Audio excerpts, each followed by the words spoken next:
참 그리스도인의 삶은 어떠한 삶일까요? 저는 한마디로 모든 면에서 조화를 이루는 삶이라고 정의를 하고 싶습니다.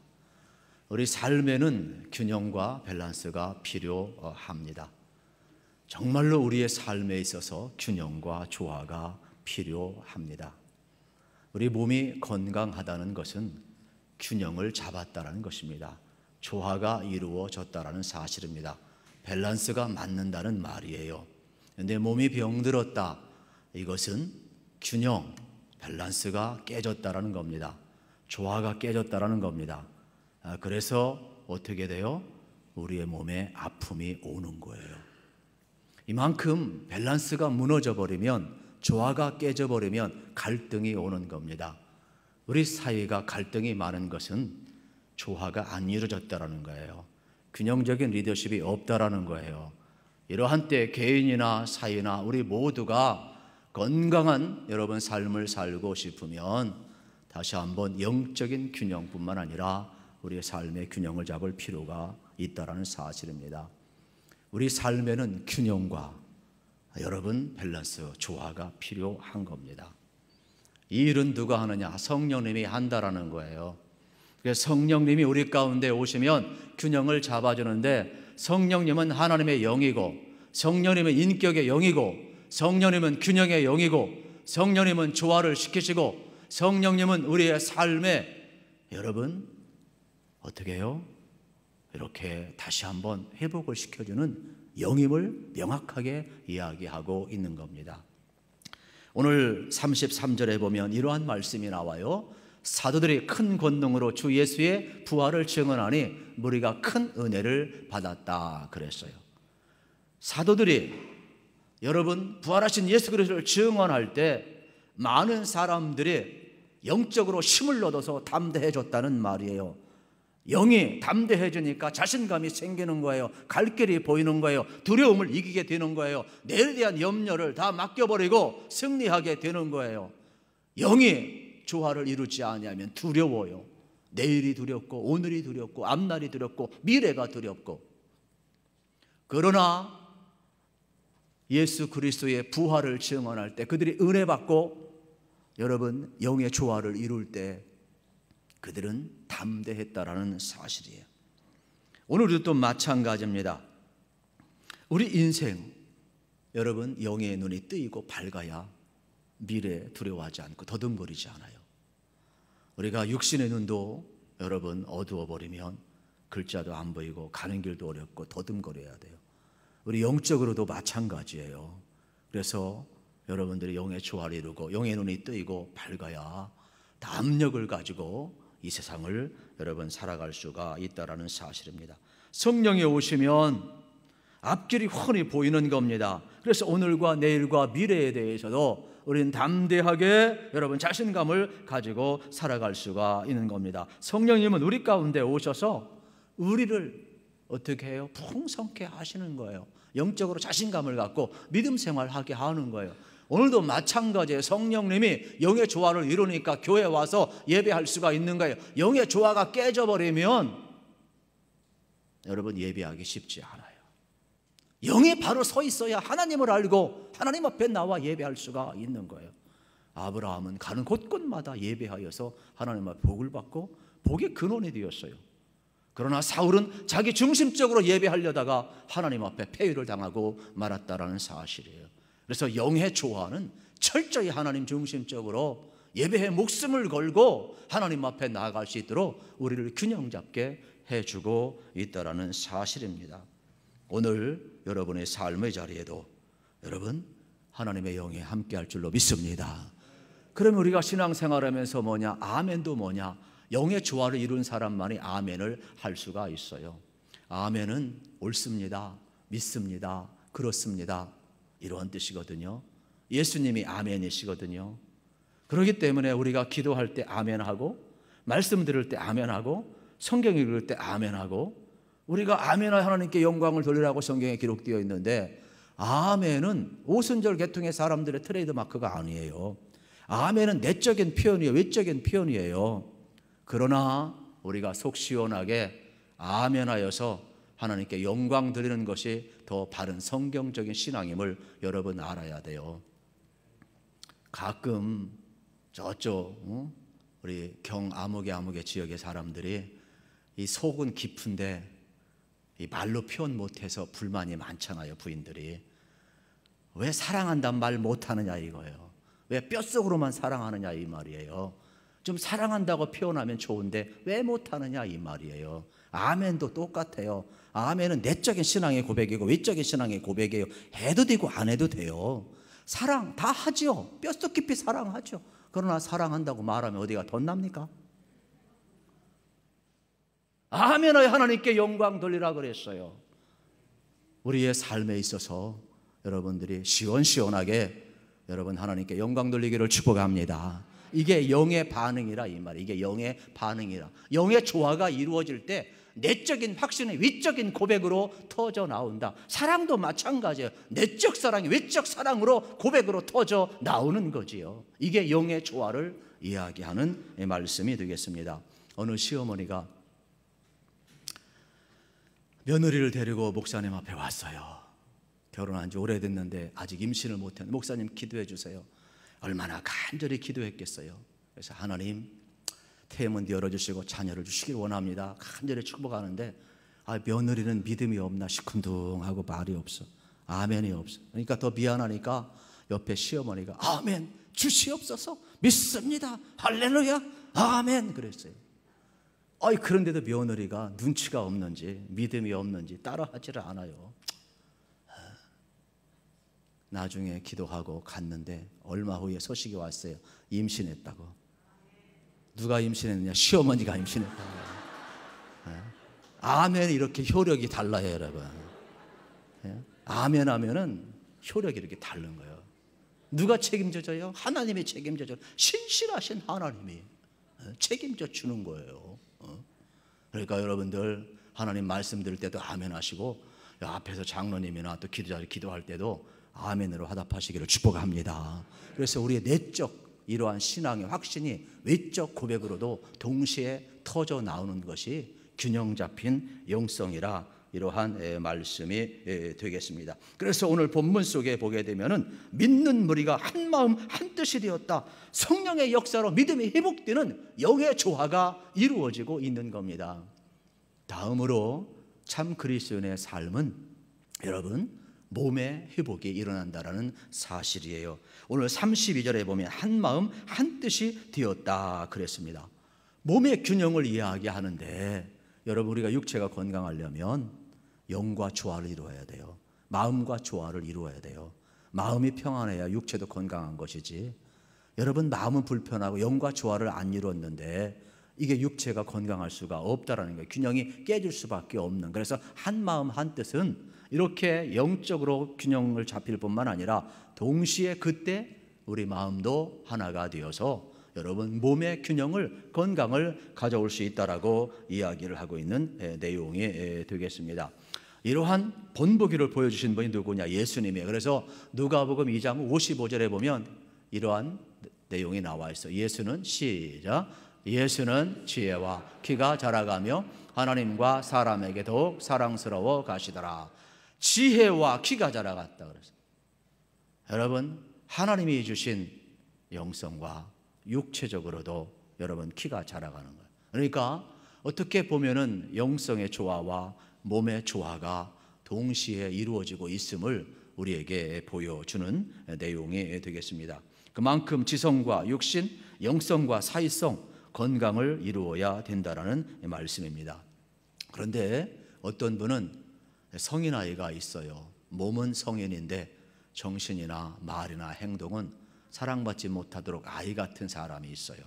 그러면 조화가 깨져버리는 거예요. 그러면은 결국 어떻게 될까요? 사랑받지 못합니다. 그것은 사이성의 부족이라고 표현을 합니다. 모든 불균형을 이야기하는 것입니다. 영이 건강하면 여러분 삶의 균형, 몸의 균형도 잘 이루어져야 돼요. 성경은 그래서 요한 3서 2절에서 사랑하는 자여 내 영혼이 잘됨 같이 내가 범사에 잘되고 강건하기를 간구하노라 그랬어요. 순서가 잘 돼야 돼요. 우리가 거꾸로 물건하면서 살 수 없잖아요. 우리는 영적인 존재예요.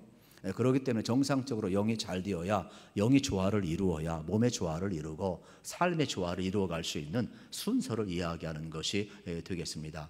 여기 계신 여러분들은 이미 영의 조화를 이룬 분들이니까 몸의 조화를 이루고 삶의 조화를 이루셔서 행복한 삶 사시기를 축복합니다.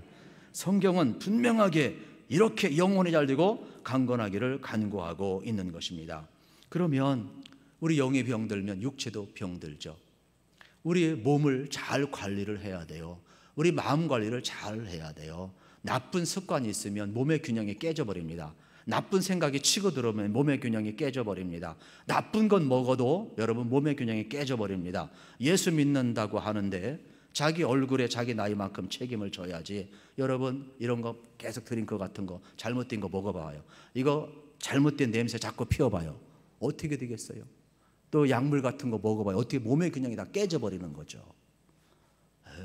생각만 악한 생각이 치고더라도 잘못된 습관이 치고더라도 여러분 영의 균형을 깨고 몸의 균형을 깨고 삶의 균형을 깬다니까요. 그러므로 자기 관리를 잘 해야 되는 거예요. 우리가 건강 요즘 최고의 화두인데 운동 열심히 한다고 건강합니까? 약간의 유익이 있죠. 보약 먹어도요 약간의 유익이 있지 그것만 가지고는 안 돼요. 음식 아무리 가려 먹고 여러분이 무공의 음식을 아무리 여러분 먹는다 할지라도 안 되는 거예요. 왜요?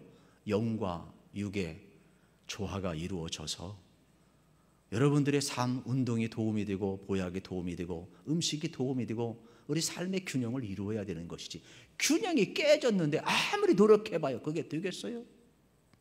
그래서 우리는 좀 인격적인 존재이기 때문에 균형 잡는 삶을 사는 훈련을 해야 하는 것입니다. 특별히 내 몸은 하나님의 영을 담는 그릇이에요. 정신을 담는 그릇이에요. 자기 관리를 잘해야 된다는 사실입니다. 여러분 성령님이 내 안에 거주하십니다. 그러므로 여러분의 몸 관리를 잘하시기를 우리 주님의 이름으로 축복합니다. 세 번째로는 참 그리스도인의 삶은 지성의 조화를 이루는 삶을 살게 됩니다. 32절에 보면 한 마음 한 뜻이라 그랬습니다. 그러면 이것은 뭐냐? 성령이 임하면 한 마음 한 뜻, 깊은 것을 통달하게 하고 깊은 것을 깨닫게 하고 분별력을 준다라는 거예요. 사람이 왜 실수하느냐? 깊은 깨달음이 없어서 그래요. 분별력, 판단력이 없어서 그래요. 사람이 한번 어두움의 영에 잡히면요 앞길 안 보여요. 어리석은 짓 하는 거예요. 마귀가 끌려가는 거예요. 그런데요 지성의 조화는요 아브라함이 100세 이삭을 얻었잖아요. 그런데 하나님이 너무 자식 앞에 매몰되어 있으니까 아브라함 테스트 하잖아요. 이삭을 바쳐라. 청천벽력이죠. 100세에 얻은 아들인데 어떻게 바쳐요? 그래서 한 3일간 고민을 해요. 모리아 산에 올라가면서 얼마나 많은 고민을 했겠어요. 그런데 아브라함이 결단을 어떻게 해요? 자기의 이성 가지고 한 게 아니잖아요. 하나님의 명령은 바꿀 수 없잖아요. 그러면 하나님이 명령하셨다면, 하나님이 바치라 하셨다면 결과도 나는 지금 이해가 안 되지만 나에게는 고통스럽지만은 있을 수 없는 일이지만은 하나님이 명령하셨다면 하나님이 좋은 결과 주실 것이다. 그래서 어떻게 해요? 믿어요. 그래가지고 아브라함은 어떻게 해요? 하나님을 믿는 믿음과 자기의 지성의 조화를 이룬 거예요. 오늘날 현대인들이 아무리 사상적으로 여러분 똑똑한 것 같고 철학적으로 대단한 관점을 가진 것 같고 아무리 학위가 있고 스펙이 높고 지성이 있다 할지라도 결국 그 지성이 여러분 사람을 살리고 세상을 변화 못 시키는 이유는 뭐냐? 자기 중심적이기 때문에 그래요. 지성의 조화가 안 이루어졌기 때문에 그래요. 그런데 아브라함은 자기의 지성과 여러분 하나님을 믿는 믿음이 조화를 이루어서 모리아 산에서 어떻게 합니까? 칼을 들어서 내려치려고 할 때 하나님이 됐다 그러잖아요. 내가 이제 독자 이삭보다 나를 더 사랑하는구나. 그래서 옆에 숯불에 걸린 양을 준비하셔가지고 하나님이 제물을 드리게 하잖아요. 그래서 여호와 이레 준비하시는 하나님. 오늘 우리의 삶에 있어서도 마찬가지예요. 이 세상에요 내 힘으로 내 지성으로 내 경륜으로 내 학문으로요 한 게 있어요. 결정적인 순간 우리는 오늘 우리 사이에 극단적으로 선택하는 지도자들을 많이 보잖아요. 여러분, 아무리 세상의 지성을 가지고 산다 할지라도 그 조화를 안 이루면 결국은 어리석은 짓을 할 수밖에 없는 거예요. 저는 여러분들이 하나님의 말씀 위에 여러분의 믿는 믿음이 있고 지성의 조화를 이루기를 우리 주님의 이름으로 축복합니다. 그래서 우리의 삶을 더욱더 성숙시켜가고 삶을 풍성하게 하고 절도 있게 하고 영적인 균형을 이루어 가야 된다는 사실이에요. 영적인 조화가 이루어지지 아니하면 불안이 엄습해 옵니다. 그래서 아무리 지성인이라 할지라도 저는 이해가 안 가요. 대통령 후보들이 왜 점을 쳐야 합니까? 왜 예수 믿는 사람이 이사할 때 왜 손 없는 날을 따져야 합니까? 왜 지나가다 사주팔자를 봐야 합니까? 왜 이렇게 잡지 같은데 이런 거 사주 같은 거 보고 맞춰보고 왜 장난 쳐야 됩니까? 그냥 지나가면 안 됩니까? 이게 뭐냐? 균형이 깨진 거예요. 공허한 거예요. 그러니까 말도 안 되는 지성인이고 이세 리더 같지만은 공허한 거예요. 허무한 거예요. 그러니까 그런 뒤에 마음을 쏟는 거예요. 참 안타깝죠. 뭐 괜히 여러분 허무한데 빠지는 게 아니에요. 이렇게 균형이 깨져버리면 누구나 다 헛된 일에 허무한데 미신에 말도 안 되는데 빠져버리는 거예요. 여러분이 그러지 않기 위해서는 여러분의 중심에 성령님이 계시고 여러분 조화를 잘 이루시기를, 그래서 영과 몸과 지성의 조화가 여러분 이루어지기를 축복합니다. 네 번째로는 참 그리스도인의 삶은 관계 회복이 이루어져야 된다는 사실이에요. 우리는 관계적 존재예요. 공동체 신앙생활을 하잖아요. 특별히 오늘 32절에 보면 모든 물건을 서로 통용하고 자기 재물을 조금이라도 자기 것이라고 하는 이가 하나도 없었더라 그랬어요. 이건 뭐냐? 완전한 관계의 회복을 의미하는 내용이 되겠어요. 나 중심적인 삶을 사는데 성령이 임하니까 이웃이 보이는 거예요. 아, 이웃이 귀하구나. 내 것인 줄 알았는데 이거 하나님이 주신 것이구나. 성령이 임하고 나니까 나누는 게 더 가치가 있구나. 바뀌는 거예요. 성령이 임하기 전까지는 소유의 개념이고 집착의 개념이지만 성령이 임하고 나서는 나눔의 개념이고, 이것 여러분 의미 있는 삶으로 서로 통용하는 것 아니겠어요? 그러니까 우리 안에 성령님이 임할 때만이 모든 관계가 회복되어 갈 수가 있다는 사실이에요. 현대인들은 이 조화를 이루기가 참 어렵습니다. 관계 갖기가 참 어렵습니다. 그래서 너무나 서툴어요. 있으면 있는 대로, 없으면 없는 대로. 그러다 보니까 모든 관계가 자꾸 서툴어서 깨져버리기가 쉽습니다. 결혼한 부부도요, 잘 사는 것 같지만 열상 부부를 조사해 봤는데 다시 태어나도 당신 남편과 결혼하겠습니까? 그랬더니 2명만 결혼한대요. 2명만. 8명은 안 한대요. 우리 남편들 잘 생각하셔야 돼요. 그런데 그 2명한테도 또 물어봤어요. 진짜 사랑해서 다시 결혼할 겁니까? 그랬더니 남자 바꿔봤자 그놈이죠. 뭘 바꿉니까? 연태까지 맞췄는데 또다시 맞춰서 삽니까? 그냥 맞추는 것 정으로 살렵니다 그러더라는 거예요. 그러니까 부부 사이가요, 이런 게 있어요. 부부 사이가 가장 가까운 사이예요. 이렇게 마주보는 사이거든요. 마주보면 가장 가까운데 서로 왼수가 되면 등을 돌리잖아요. 어느 정도 뭔지 아세요? 둘이 만나려면 등을 돌린 순간 적이 되는 거예요. 지구를 한 바퀴 돌아야 한번 만날 수 있는 먼 거리예요. 이런 생각 안 해보셨죠? 그냥 가까운 사이도요, 균형이 깨져버리면, 관계가 깨져버리면 먼 사이가 된다니까요. 그러면 어떻게 하느냐? 우리 안에 성령님이에요. 성령님이 돼요. 그래서 여러분 부부의 관계도 회복하시고 성도와의 관계도 회복하시고 이웃과의 관계도 회복하시기를 축복합니다. 관계 회복을 통하여서 우리는요 참 그리스도인 삶을 살 수가 있는, 관계를 자꾸 깨는데 어떻게 그리스도인다운 삶을 살 수가 있겠어요? 그리스도인은 완전히 조화를 이룬 세상에서 살아야 돼. 이게 원래 하나님의 모습이고, 이게 에덴 동산의 모습이고, 이게 성령이 나타났을 때 임하는 모습이 바로 여기에 있다라는 사실. 그래서 우리 성령 안에서 내가 주님과 하나가 되고 성도와 하나가 되고 세상 필요한 모든 이들과 하나가 되어서 그들 필요를 채워주는 역사가 나타난 거죠. 그러면 영의 조화와 몸의 조화와 지성의 조화와 여러분 사람과의 관계 회복을 통하여서 그리스도인다운 삶을 살아야 하는데 너무 이상적이냐? 그렇지는 않아요. 우리 불가능하냐? 그렇지 않아요. 가능해요. 왜냐하면 오늘 사도행전 4장 36절 37절에 보면 이렇게 산 사람이 있어요. 그 사람의 이름을 가리켜서 본명은 요셉이라고 그래요. 그 사람의 별명을 가리켜서 바나바라고 이야기를 해요. 이분의 뜻을 해석하면 권위자인데 그 권위자라는 뜻은 뭐냐? 위로하고 권한다는 뜻이 있어요. 그러면 이 사람은 어느 정도 훌륭한 사람이냐? 여러분 37절에 보면 자기 밭, 재산 다 팔아서 사도 앞에 갖다 놓았다 그랬어요. 그러면 초대교회가 어떠한 모습이냐? 초대교회는요, 사실 로마의 핍박 속에 있었던 어려운 환경이에요.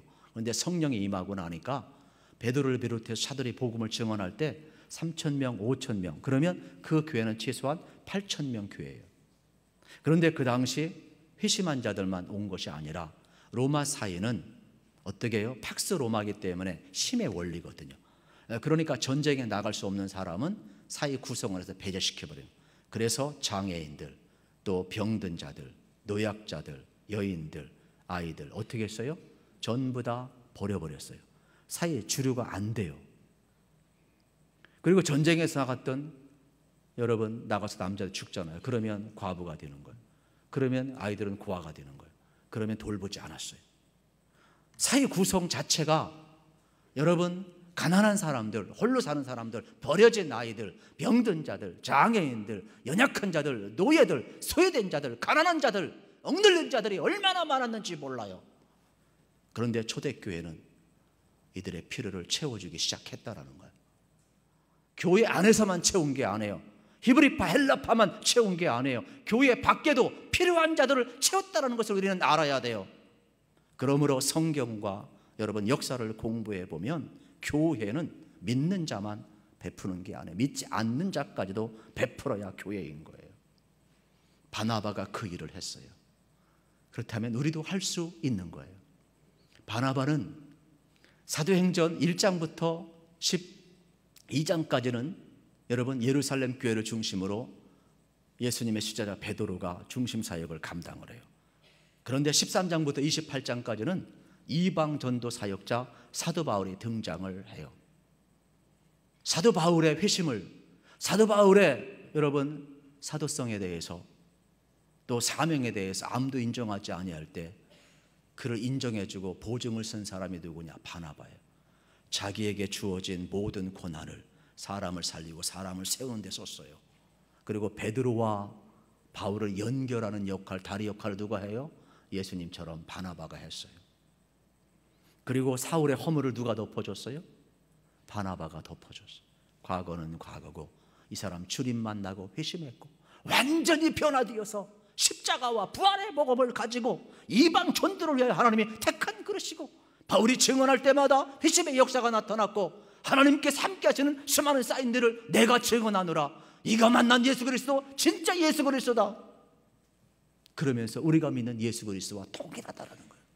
그래서 바울을 인정해주고 나중에 인정만 한 앞으로 강해 속에 가끔 나오겠지만은 이 위대한 사도가 이인자가 되어서 바울을 도우면서 같이 전도해, 같이 선교해요.